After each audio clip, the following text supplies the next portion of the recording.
Fimose, por conceito, é a exposição incompleta da glande. O que é a glande? É a cabeça do pênis.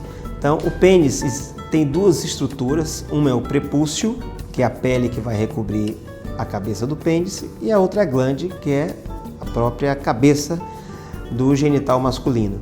Então, a fimose seria uma incapacidade de com manobras, fazer com que essa glande ela seja exposta.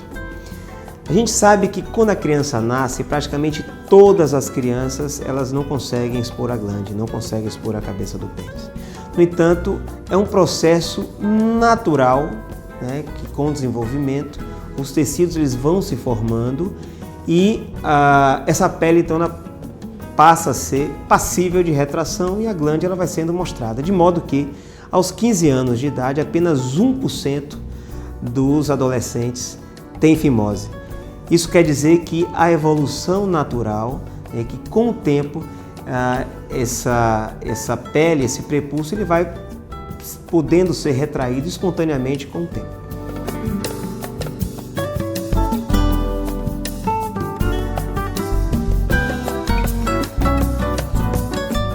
No final do século XIX, acreditava-se que o grande mal, né, existia uma incidência muito grande de doença sexualmente transmissível e até mesmo de perversão sexual.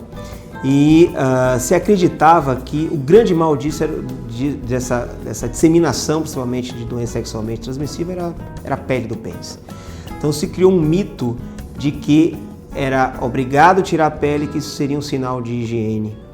Isso começou na Inglaterra, se difundiu muito no século XX nos Estados Unidos, de modo que no meio do século XX, praticamente todos os americanos, mais de 90% dos americanos, eram circuncidados, ou seja, tinham a pele do prepúcio retirada ao nascimento. Isso foi se desmistificando principalmente nos outros lugares da Europa, onde a circuncisão é raramente feita. Então hoje, inclusive no próprio Estados Unidos, a taxa de cirurgia de fimose, de circuncisão tem sido cada vez menor, mas há um conceito hoje de que o fato apenas de não haver retração da glande, da pele ser um pouco apertada do prepúcio, não significa necessariamente uma cirurgia. Então existem indicações de cirurgia de fimose. Por exemplo, se há inflamação de repetição, se a pele do pênis e a glande inflama de forma repetida, isso é uma indicação. Se a fimose ela é causa de infecção urinária, isso é outra indicação. Se há malformações urológicas, por exemplo, rins muito dilatados, cuja fimose possa ser um fator a mais de entrada de bactérias na bexiga e causa de infecção, isso é outra causa. Ou se a criança começa a crescer, começa a chegar perto, por exemplo, da adolescência e a pele não retrai de jeito nenhum, ou retrai muito pouco, também é outra indicação, já que a puberdade ou na puberdade é o pior momento para se fazer uma cirurgia de fimose, porque os adolescentes eles têm uma ereção mais rígida, a cirurgia ela tem um pouco mais de chance de complicação, então é muito melhor a gente fazer antes da puberdade do que na puberdade.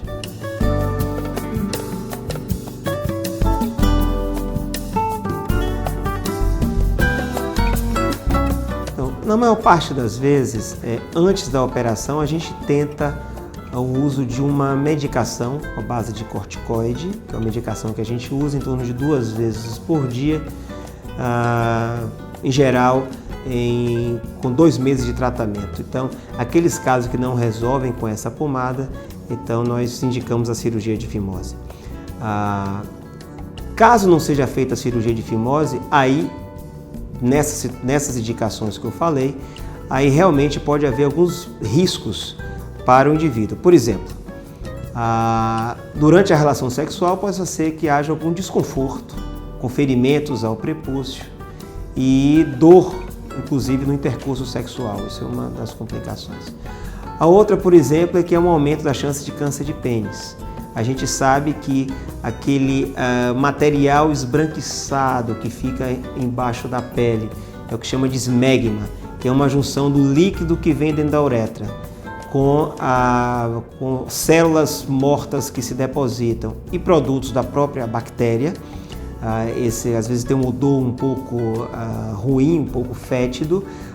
Esse esmegma, quando coletado durante muito tempo, isso é um fator de risco para câncer de pênis importante. Então isso tem que ser evitado.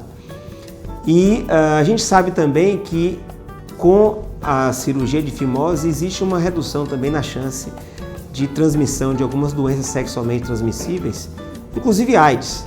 Existem alguns trabalhos realizados na região subsaariana da África que mostram que há uma redução em torno de 50 vezes na chance da transmissão do HIV quando se faz cirurgia de fimose. Obviamente, isso é apenas um dado, isso não quer dizer que a pessoa justifique fazer um sexo sem proteção.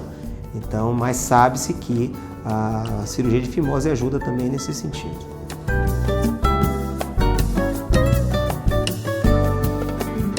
O pós-operatório da cirurgia de fimose é um pós-operatório bastante tranquilo. A criança ela vai embora no mesmo dia da cirurgia, então ela passa o pós-operatório em casa. São dados remédios, são analgésicos e anti-inflamatórios para que a criança não sinta dor. Algumas vezes há um pequeno desconforto na primeira micção, quando o jato de urina passa, mas depois isso sana.